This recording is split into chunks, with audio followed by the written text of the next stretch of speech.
Assalamualaikum warahmatullahi wabarakatuh. Selamat pagi anak-anak. Tetap sehat, tetap semangat, dan selalu rajin belajar di rumah ya. Sebelum kita mulai pembelajaran hari ini, jangan lupa pembiasaannya kita berdoa dulu bersama-sama. Berdoa menurut keyakinan dan kepercayaan masing-masing. Berdoa mulai. Selesai.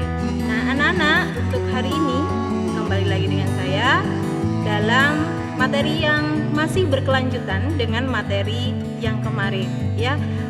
Lanjut. Ketika sudah masuk ke esofagus atau kerongkongan, makanan akan menuju ke lambung dengan bantuan gerak dari esofagus, yakni gerak peristaltik pada 2/3 bagian bawah kerongkongan. Gerak peristaltik ini berfungsi untuk mendorong makanan hingga ke lambung. Maaf ya, ini kalau di esofagus dia ke lambung, tapi nanti kalau di usus dia bisa sampai ke anus. Kita bahas yang di esofagus dulu. Gerak peristaltik ini itu adalah gerak meremas-remas makanan. Jadi makanan diremas, ia akan turun ke bawah, diremas lagi, akan turun ke bawahnya lagi, seterusnya sampai ke lambung. Nah, pada organ lambung ya terdiri dari 3 bagian, yaitu kardiak. Kardiak itu ini ya, bagian atas, fundus bagian tengah, dan pilorus itu ada di bagian bawah. Lambung bagian tengah itu menghasilkan getah lambung yang terdiri dari air, lendir, asam lambung atau HCl, enzim renin, dan enzim pepsinogen. Getah lambung ini sangat berpengaruh atau sangat membantu proses pencernaan selama ada di lambung. Nah, bagaimana caranya mereka bisa membantu proses pencernaan? Nanti kita bahas pada materi selanjutnya di pencernaan secara kimiawi. Organ yang selanjutnya adalah usus halus.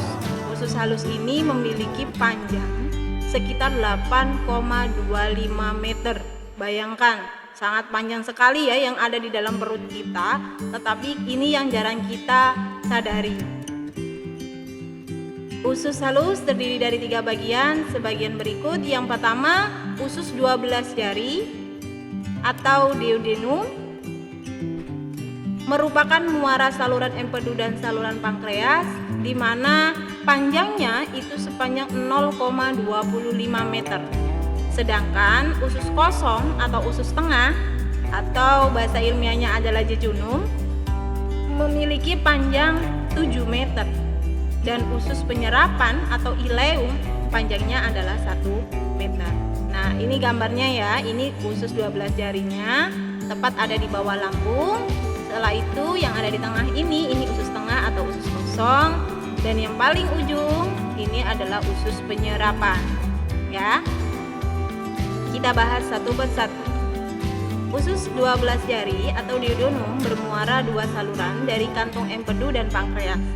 Cairan empedu dihasilkan oleh hati, berfungsi untuk mengemulsikan lemak. Sedangkan pankreas menghasilkan enzim tripsin, amilase, dan lipase, yang mana nanti juga akan mencerna makanan secara kimiawi.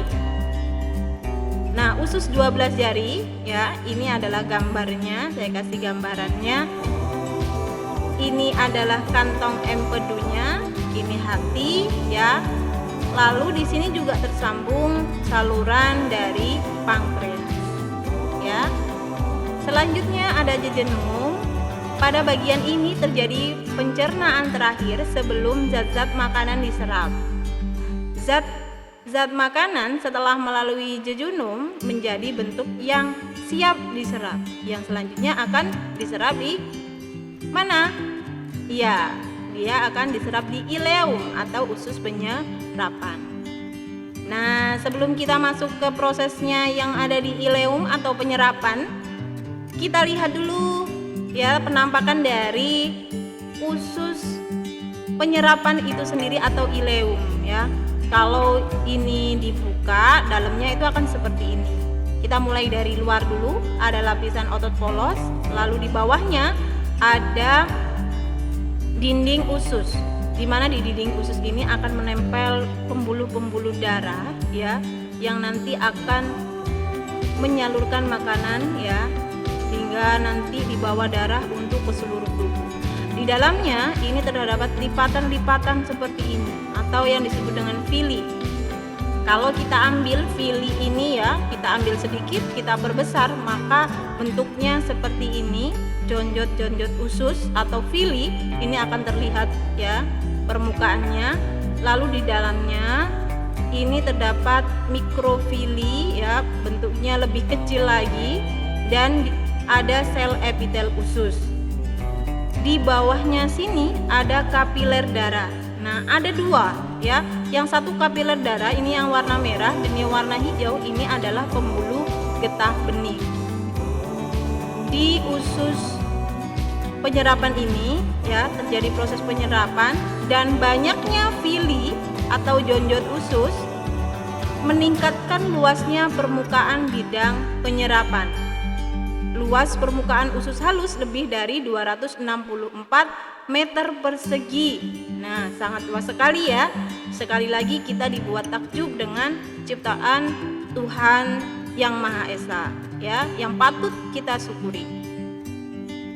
Nah, ini adalah proses penyerapan yang terjadi pada usus halus. Yang pertama ada yang diserap adalah glukosa, asam amino, garam mineral yang nantinya akan diserap oleh pembuluh darah. Sedangkan asam lemak dan gliserol akan diserap oleh pembuluh kil atau pembuluh getah bening ya. Terakhir kita masuk ke usus besar dan anus. Sebelum kita membicarakan proses yang terjadi di dalamnya, perhatikan dulu gambarnya ya. Nah, yang di sini ada ascendent atau struktur usus besar yang dia naik ya, ada transversal itu yang mendatar, dan descendent itu yang turun. Lalu dilanjutkan ada rektum atau saluran yang menuju ke anus ya, yang terakhir adalah anus. Perhatikan makanan yang ada di dalam sini. Ini adalah sisa-sisa makanan yang sudah dicerna ya, sudah diambil sarinya, tinggal ampasnya, istilahnya seperti itu. Apakah ada perbedaan dari awal dia masuk ke usus besar hingga ke rektum? Perbedaannya adalah bentuk dan warnanya. Mulai dari yang pertama kita urutkan, bentuknya masih kecil-kecil dan warnanya masih terang. Setelah itu dia berjalan hingga ke transversal. Dia semakin gumpalannya semakin besar dan semakin berwarna gelap. Terakhir di descendant turun, dia semakin gelap warnanya ya, dan gumpalannya semakin besar hingga akhirnya nanti dia melalui rektum dan dikeluarkan oleh anus. Apa sih yang terjadi di dalamnya? Kok sampai bisa perubahannya seperti itu? Nah, simak. Proses yang terjadi yang pertama adalah reabsorpsi, yaitu penyerapan kembali. Apa sih yang diserap? Ada air, garam mineral, dan vitamin simbiotik. Sedangkan proses yang lain yang terjadi itu adalah pembusukan, sehingga tadi ya warnanya bisa berubah. Itu terjadi pembusukan, dekomposisi mikrobial. Dia pembusukan yang dibantu oleh mikroba. Di sini yang membantu adalah bakteri. Apa nama bakterinya? Bakterinya adalah Escherichia coli. Diingat-ingat ya, bakterinya adalah Escherichia coli. Nanti kalau ada pertanyaan, apa manfaat Escherichia coli bagi tubuh kita? Nah, kalian bisa jawab ya. Yang terakhir, pengeluaran. Terjadi pengeluaran sisa-sisa makanan secara peristaltik, sama tadi yang di esofagus. Kalau esofagus pertama masuk, kalau di usus besar itu peristaltiknya adalah untuk pengeluaran. Yang terakhir ada defekasi, yaitu pengeluaran ya melalui jelas ya, melalui anus. Organ tambahannya itu berupa kelenjar pencernaan, tadi sudah kita singgung. Saya hanya mengulas lagi gambarnya yang lebih jelasnya. Ini adalah hati, ada kantong empedu, ada pankreas. Cukup jelas ya anak-anak. Nah, untuk materi hari ini jangan lupa tugas kalian bisa mencatat apa yang sudah saya sampaikan. Jangan lupa ya, semua dicatat, rinci apa yang sudah saya sampaikan, biar nanti bisa digunakan untuk belajar sewaktu-waktu tanpa harus melihat lagi videonya, prosesnya lama, tidak usah ya. Cukup sekian dari saya. Tetap semangat ya. Tetap semangat belajar di rumah. Jangan lupa selalu berdoa dan membantu orang tua. Akhirul kalam, fastabiqul khairat. Wassalamualaikum warahmatullahi wabarakatuh.